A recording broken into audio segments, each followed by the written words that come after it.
know things are insane right now, but take a deep breath and get ready to enjoy another episode of Don't Panic. I'm your hostess, Sapphire Porter, and today we are talking about two vastly different approaches to immigration at the southern U.S. border. I don't know if I'm super tired or what, but the only way I can think of to explain this is by showing you guys this.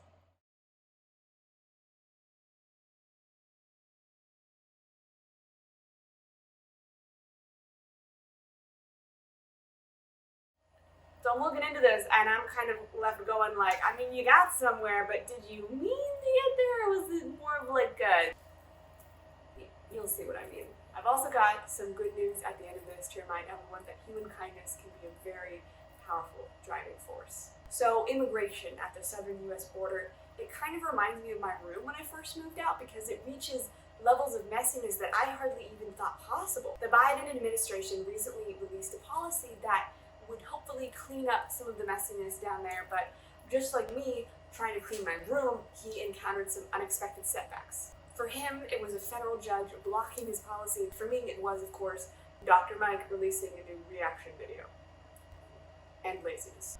So the policy was apparently trying to... I don't want to use curb like they did, but the only other word I can think of is disincentivize, which is just terrible words to use in this case.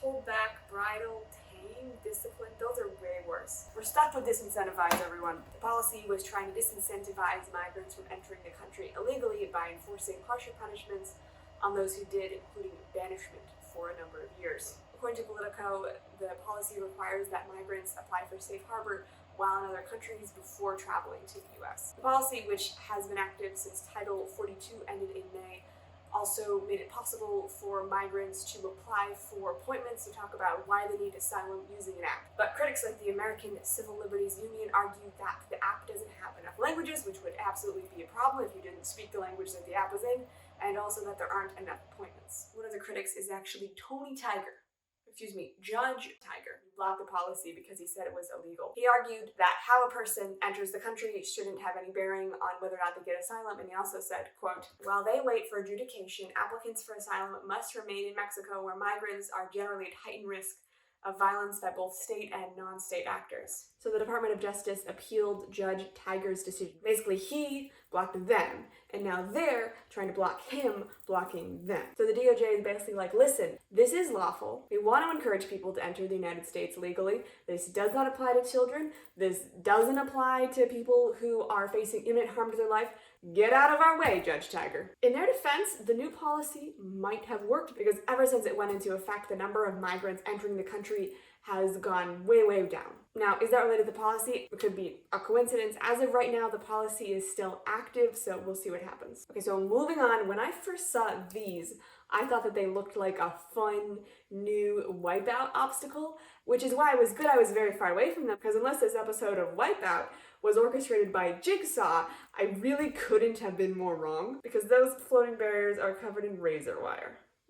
They're put there by Greg Abbott, the current governor of Texas, and I 100% knew that before looking into the story. They're currently floating in the Rio Grande River, which is the border between the US and Mexico, and I also knew that before looking into this story. Abbott put them there to try to deter people from illegally entering the United States from Mexico. And the Department of Justice is not into them, let me tell you. They are threatening to sue the state of Texas if Abbott does not take them down. Abbott's response? He tweeted out, "I will see you in court, Mr. President."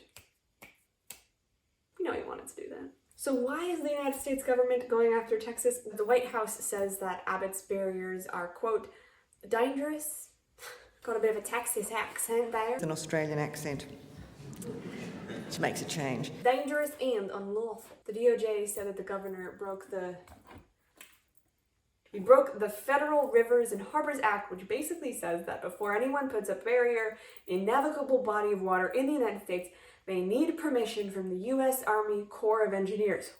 Abbott did not do that. But wait, there's more. So Mexico is saying that they filed a complaint against Abbott, which said that the barriers broke water treaties. And that's not all. The White House is also concerned that the barriers are a humanitarian risk. So my first thought after I realized what these things were was, oh, I could swim under. That's not even a big deal. And once again, it was a good thing I was very far away from them because I don't think that is the case. There are stories coming out of people being severely injured and even dying while attempting to cross the river because of these barriers. But Abbott says that he's actually trying to keep people safe. He goes, listen, people are going to get to the river and they're going to look out and they're going to see the orange buoys and they're going to go, you know what, that's a bad idea. And that would be true if you weren't me, I suppose. He says that crossing the river is kind of dangerous on its own and there have been stories of migrants, including children, drowning in the river. So I guess that's a strategy. I mean, I wish there was a way we could figure out how to have people not drown in the river at all, but I don't know, neither of these sound good to me. And I mean, some people are still gonna try to cross, right? If some people would try to cross if it was guarded by dragons, I think that if there's a thing to be done, someone's gonna try to do it. Guinness World Records proves this. My Guinness World Records are longest distance pulled by horse, full body burn, and longest duration full body burn without oxygen supplies. So what about the claim that Abbott broke the law? He seems pretty confident about going to court. Well, he basically blames Biden for the vast number of migrants crossing the border and said, quote, Texas will fully utilize its constitutional authority to deal with the crisis you have caused. Now, I'm not Abbott, but it kind of sounds to me like he's saying we had to break the law because the federal government is dropping the ball on this. You know, I'm sure that your brain like mine is going to, what about civil war? But don't worry about it because the Biden administration has already sued Texas over 20 times. Okay, and finally, a story that is technically old news, but I bet you guys haven't heard it yet, and it's super cute, so stick around, okay?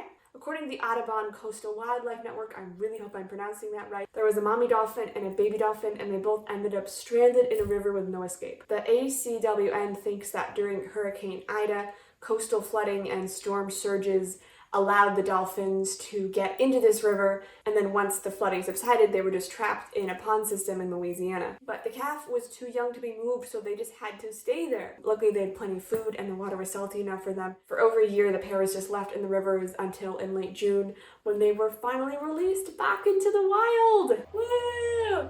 And I think it's really cute the way both of their dorsal fins like disappear together, you know? So a big shout out to the NOAA Fisheries Service and the Audubon Coastal Wildlife Network and the National Marine Mammal Foundation and SeaWorld Orlando and the Institute for Marine Mammal Studies, Dolphin Island Sea Lab, and South Carolina Aquarium.